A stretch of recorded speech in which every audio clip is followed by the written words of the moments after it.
Revivalist, how's it going? Simon here from CD Revival once again. Today I'm going to do my Anthrax discography studio albums ranking. So I've previously shown my Anthrax collection, now I'm going to rank them from my least favourite to my favourite, going through all the eras. So that's the Neil Turbin era, Jerry Belladonna, and also John Bush back to Belladonna. Yeah, without further ado, we'll get started with that and start with my number 11, which is 1998's Volume 8, Threat is Real. I've not got the original of this. It's a bit of a snide copy, but you know, let's not worry about that too much. So it's my least favourite. It's not a bad album, like with all the Bush albums really. Well, a couple of them they're just kind of meh, nothing particularly amazing, or you know, they're not bad. I don't like hate them or dislike them even, but I just think they're a little bit boring. I think Crush is a decent enough track. Catharsis is alright, but yeah, nothing too amazing on here. Killing Box is okay, it's pretty good. I think that's got Phil Anselmo doing guest vocals on there as well, backing vocals should I say. Favourite track is Cup of Joe, which is like about a minute long and it's quite a hardcore sort of SOD style sort of thrash. So yeah, that pretty much says it all about the album, and that's my favourite. So yeah, not bad, but just kind of a bit boring, but you know, nothing really too exciting going on there. Paul Crook guests on guitars, does guitar solos on this one. Otherwise it's just the standard Benante, Bello, Bush, Scott Ian lineup from the time. My number 10 is 1995 Stomp 442. A little bit better than Volume 8, you know, slightly better tracks on it. Yeah, more of an enjoyable listen definitely, but still not a fantastic album. Not bad, but you know, not great. It's a little bit tedious. It's yeah, Random Acts of Senseless Violence is okay. Fueled is decent enough. King Size probably the best, my favourite track on the album.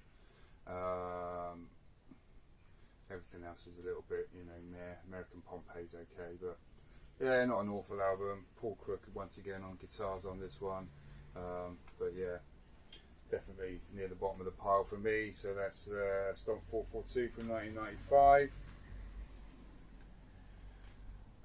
Number 9, I've got Fistful of Metal from 1984, so their first album. Very much of its time, this album, not a bad one either, but just standard, like you know, like everyone's first, you know, your first thrash album. Like Metallica's Kill 'Em All, pretty ropey production. Show No Mercy, pretty ropey production. You can see, you know, that the thought was there, and some of the songs are pretty decent, but production-wise, not great. The only album with Neil Turbin on vocals, and also Dan Lilker on bass. Before he went on to form Nuclear Assault, but yeah, a decent enough album. So very much of its time. Death Rider, Metal Thrashing Mad, Panic's a good track. Soldiers of Metal's a good track. Death from Above.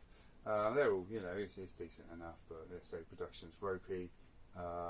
Didn't need the cover of I'm 18, the Alice Cooper song.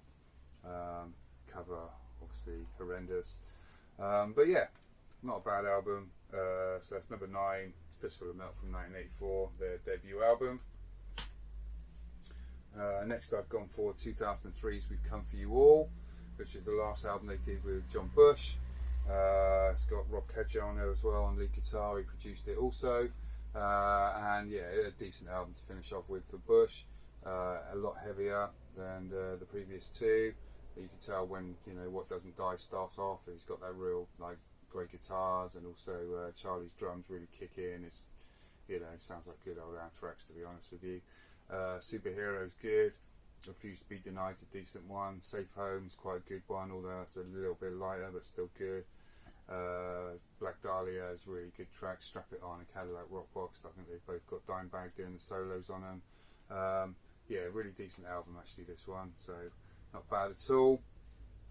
We've Come For You All from 2003, so that's their 9th studio album, and well worth a listen, even if you're not a fan of the John Bush era. It's a good one.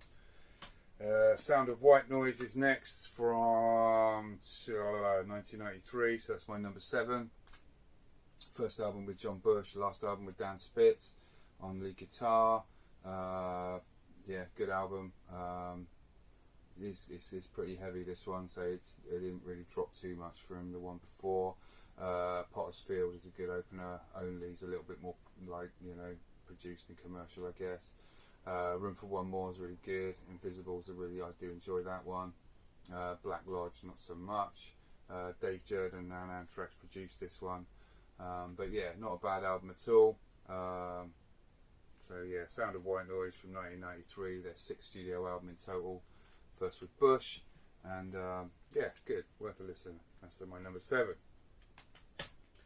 I've got my number 6 pick, and this might be a bit controversial, but I've gone for State of Euphoria at number 6. The 1998 album, this is their 4th studio album in total, and I do enjoy this. It is good, obviously. Be All End All is a great start track. Out of Sight, Out of Mind's a good one. Make Me Laugh I do like as well. Antisocial obviously is a cover. Who Cares Wins. It's not a bad album. It was rushed out a bit, I think, and I think the songwriting's like not as good, not as strong as on other albums. So although it's my number 6, I do rate it as a great album, but not the best Anthrax album. So that's why it sits mid-table at number 6. State of Euphoria from 1988. At number 5, I have got their most recent, For All Kings. Really excellent album. Do enjoy this a lot. You've Got to Believe's a good track. Good track to start off with. For All Kings, the title track's excellent. Blood Eagle Wings is a real excellent, you know, a long track actually, but also really, really good. All of Them Thieves is great. And yeah, Evil Twin's a good one. It's yeah, a lot of really good tracks on this one. Bit of variety going on as well. Excellent album. This has got John Donay on guitar. So it's the only one that he's done with them so far. Came out in 2016, so that's their most recent, their 11th studio album. For All Kings at number 5. And at number 4, I've got 2011's Worship Music, which is this is the comeback album from Joe Belladonna, and it's also got Rob Caggiano on guitar. He produced it also, and this is yeah, an excellent album. Really heavy, really good return to form. Standout tracks like Devil You Know, Fight Until You Can't. In the End is a superb track as well. But yeah, really good, really heavy. So a bit of variety on it as well. Very, very good album indeed. Hence that is at my number 4. That's 2011's Worship Music, their 10th studio album in total. Number 3, I have gone for Persistence of Time from 1990. A darker album, and yeah, very, very good. I think we saw them on this tour. I might be able to Bring the Noise tour actually, but it's around this time. They did have the big clock on stage. Time's a great track to start off with. Blood's a brilliant track. Keep It in the Family is a classic they still play. In My World is, I don't know, it's a good track, but it's still one of the weaker ones, I think. Belly of the Beast, really good. One Man Stands is an excellent track as well. Belladonna's last album with the band until he obviously rejoined for Worship Music. But yeah, longer tracks, but yeah, it's a really good album, this one. Still an enjoyable listen. So that's Persistence of Time from 1990, their 5th studio album at my number 3. And the top 2 I have swapped, and I wasn't sure. And I had them the other way round, and now I've got them the other way round. So my number 2 album, and a lot of people have this as their number 1, and that's fair enough because it's a great album. So my number 2 is Among the Living from 1987. It's their 3rd studio album. Obviously it's a classic album, and yeah, can't really knock it too much. The opening track, Among the Living, is like one of the best tracks they've ever done. The whole of like what used to be side 1 is stunning really. Caught in a Mosh is great. I'm the Law, once again, one of my favourite tracks of theirs. NFL is a brilliant track. And Skeletons in the Closet is another good one. And then you've got Indians, and the last three tracks are probably a little bit weaker. One World is alright. Horror of It All is decent enough. None of them are bad. An Imitation of Life's a real thrasher to finish it off. So yeah, classic album, rightly so. If you've got this as your number one, then I'm not going to argue with that, because it is a great album, a legendary album. So Among the Living, 1987, my number two. So that just leaves one, which I'm sure you guessed what it is, as my number one, and that is Spreading the Disease, from 1985, second studio album. And this is the first Anthrax album I heard, and I love it. It's heavy and it's catchy and it's got great tunes on it. Every tune is a banger. AIR to start off with is a brilliant opener, probably one of the best openers on any album. Lone Justice is just a brilliant track. I love that, it's so catchy. Madhouse is a great track. Stand or Fall, fantastic. The Enemy, Aftershock, real heavy, good one. Armed and Dangerous, superb. Medusa, really catchy track as well.